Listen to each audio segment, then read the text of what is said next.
pahami itu, tapi kemudian kita berdialog tentang apa yang saya inginkan dari kamu dan apa yang kamu inginkan dari saya. Nah biasanya inilah yang menjadi kegagalan dari suami istri itu, masing-masing memendam saja perasaannya. Ngelihat suaminya, wah aku nggak suka sama suamiku seperti itu gitu, tapi dipendam saja. Ngelihat istrinya, aku nggak suka sama istriku seperti itu, dipendam saja. Seorang ibu-ibu datang ke rumah saya dan mengatakan, Ustaz, suami saya itu sudah mencapai derajatnya malaikat, katanya gitu.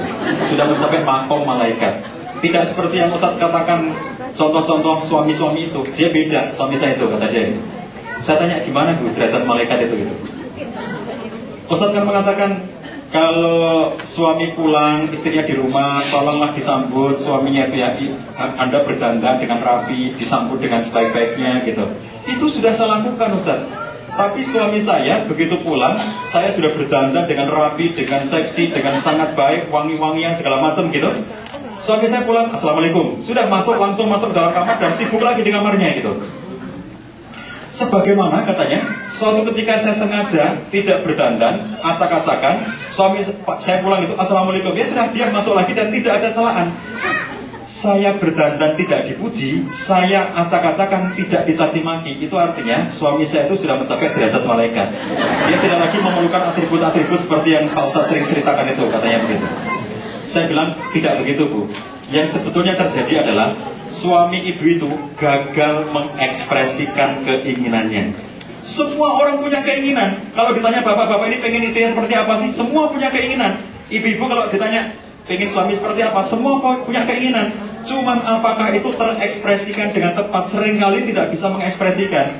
Jadi ngelihat istrinya itu kelihatan cantik sekali gitu ya, pengen sebetulnya kelihatan cantik, tapi nggak mau memuji, nggak bisa. Saya belajar, saya berjalan dengan seorang teman laki-laki.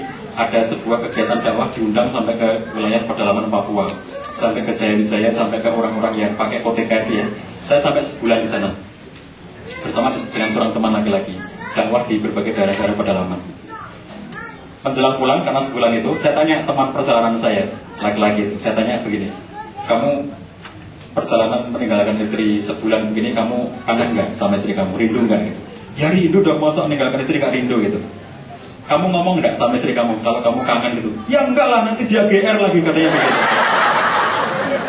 Dia merasa kangen ibu-ibu, tapi dia nggak bisa ngomong bahwa dirinya itu kangen karena dia merasa, oh nanti kalau saya ngomongin GR dia lagi gitu. Jadi ada perasaan gengsinya yang sangat tinggi gitu ya. Itu berarti tidak bisa mengekspresikan keinginannya. Saya punya kelompok pengajian di Jogja itu isinya dosen-dosen di berbagai kampus gitu ya. Ngaji rutin dengan saya seminggu sekali gitu kalau pas saya di Jogja. Nah kalau tiba giliran di rumah seorang teman dosen gitu, itu kalau saya pengajar di situ saya datang duluan.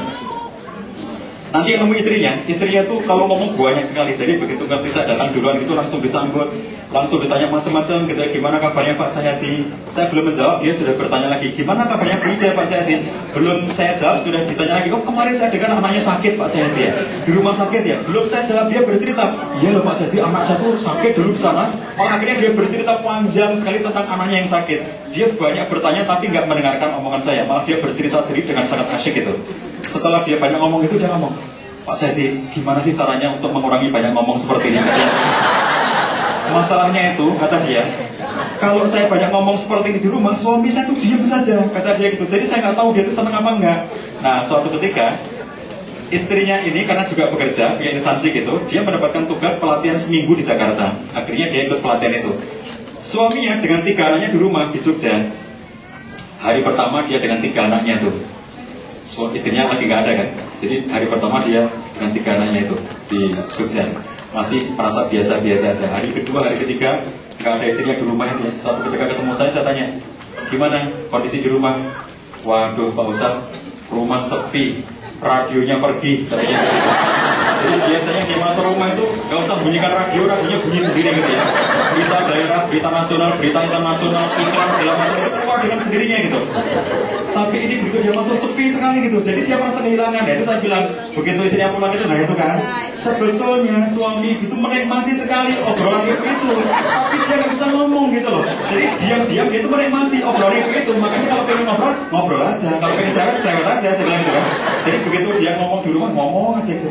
Suami saya diem aja Ustaz, katanya gitu. Ternyata menikmati suami itu. Begitu istrinya nggak ada, sepi Ustaz, radionya pergi katanya gitu. Ternyata mahal itu radio itu. Kita skor sama Mas. Oke ya, kita skor dulu. Mohon maaf Bapak-Bapak, nanti ada sesi terakhirnya. Bapak-Bapak, Ibu-Ibu, kita akan bicara tentang anak-anak. Terima kasih, saya kembalikan pada pembawa acara. Assalamualaikum warahmatullahi wabarakatuh.